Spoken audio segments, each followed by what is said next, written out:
याद है कि 15 फरवरी 2024 को जब इस देश के उच्चतम न्यायालय ने, the highest court of India, supreme court ने यह जजमेंट दिया था कि इलेक्टोरल बैन किए जाएंगे, तो इसका हम सब लोगों ने स्वागत किया था, क्योंकि राजनीति में जो शुचिता चाहिए उसकी ओर यह एक बड़ा कदम था। मुझे याद है इसी प्लेटफॉर्म से मेरे सहयोगियों ने और मेरे नेताओं ने आपको एड्रेस किया था और हमने इसका स्वागत किया था। इसका स्वागत इसलिए किया गया था क्योंकि चुनावी चंदा जो होता है वो कैसे आ रहा है, उसको कौन दे रहा है, किस लिए दिया जा रहा है, क्या मोटिव है, यह लोकतंत्र में जनता को जानना बड़ा जरूरी है। और यह वाकई में एक ऐतिहासिक निर्णय था।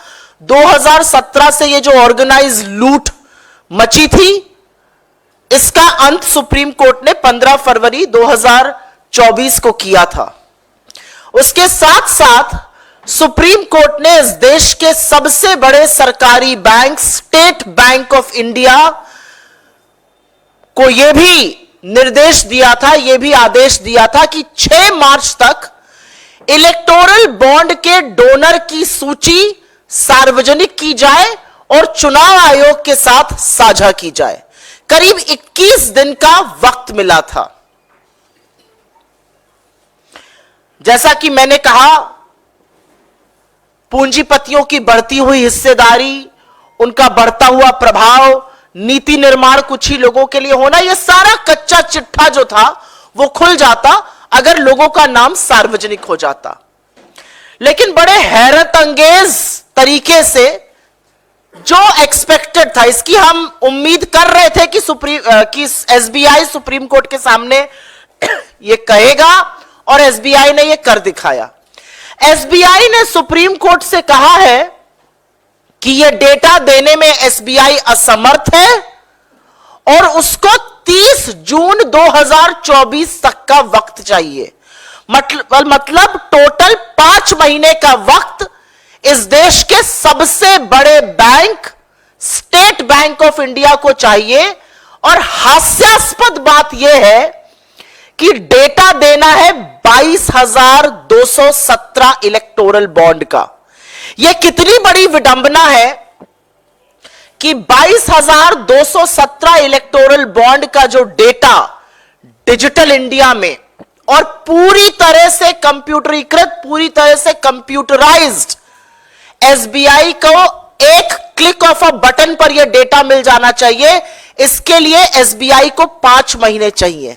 वो एसबीआई जिसके पास 48 करोड़ बैंक अकाउंट हैं, वो एसबीआई जिसकी 23,000 के करीब ब्रांचेस है, वो एसबीआई जो 66,000 एटीएम चलाता है पूरे देश में, उसको 22,217 इलेक्टोरल बॉन्ड किसने दिए, उसका विवरण देने के लिए 5 महीने चाहिए। यहां पर यह बताना जरूरी है कि भारतीय जनता पार्टी शुरू से असहज थी।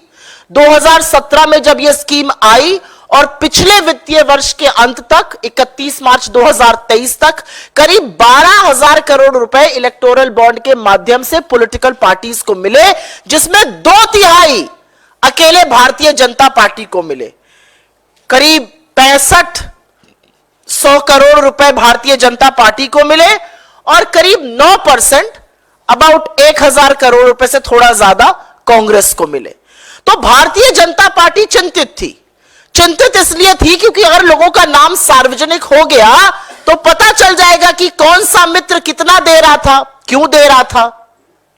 यहां पर आपको एक और रिपोर्ट की याद दिलानी जरूरी है। एक रिपोर्ट आई थी, न्यूज लॉन्ड्री और न्यूज मिनट ने करी थी। उन्होंने कहा था 30 ऐसी कंपनियों का नाम सामने आया है जिन्होंने 335 करोड़ 2018 से 2023 के बीच में भारतीय जनता पार्टी को दिए। इनके खिलाफ कार्रवाई हुई थी, चाहे वो इनकम टैक्स हो, सीबीआई हो या ईडी हो। इसमें से 23 कंपनियां ऐसी थी जिन्होंने कभी इसके पहले चंदा नहीं दिया था।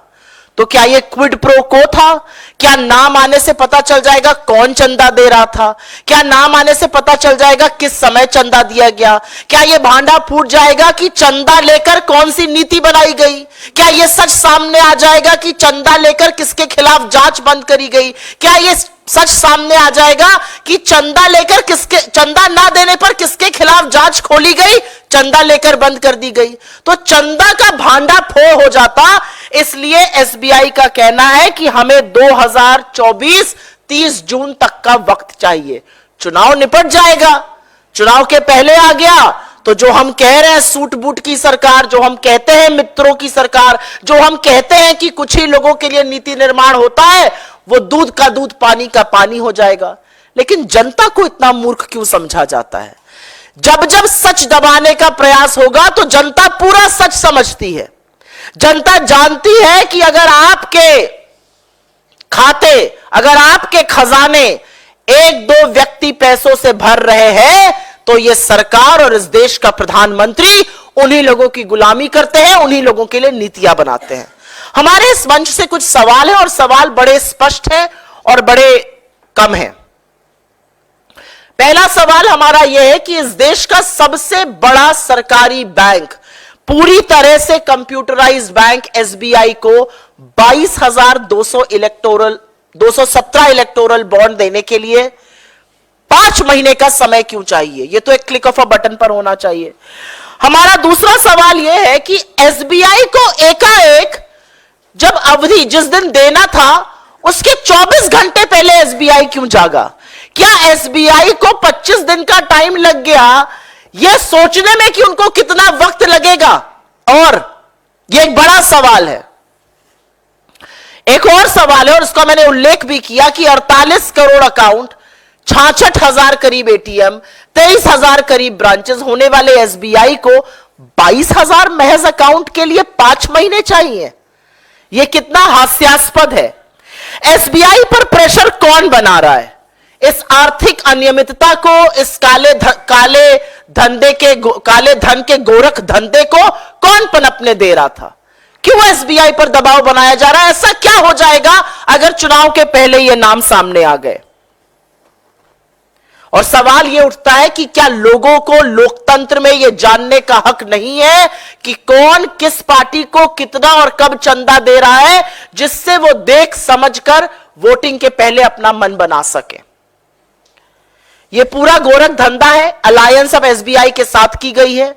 हम लोग शुरू से कह रहे हैं कि भारतीय जनता पार्टी इस देश के हर संसाधन, हर संस्थान, हर संस्था पे कब्जा करना चाहती है। पहले सीबीआई, ईडी और इनकम टैक्स बने नए फ्रंटल, अब लगता है एसबीआई बन गया है।